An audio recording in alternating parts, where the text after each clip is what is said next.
يواجه المنتخب الوطني الجزائري نظيره منتخب موريتانيا لحساب الجولة الثالثة والأخيرة لكان كوتيفوار 2023.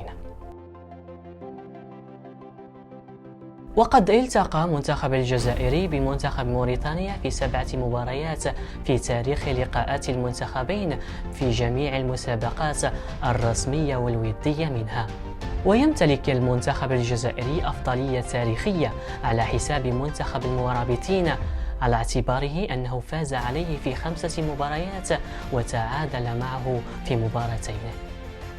حظوظ المنتخب الجزائري ما زالت قائمة للتأهل رغم التعادل في المباراتين السابقتين أمام أنغولا وبوركينا فاسو.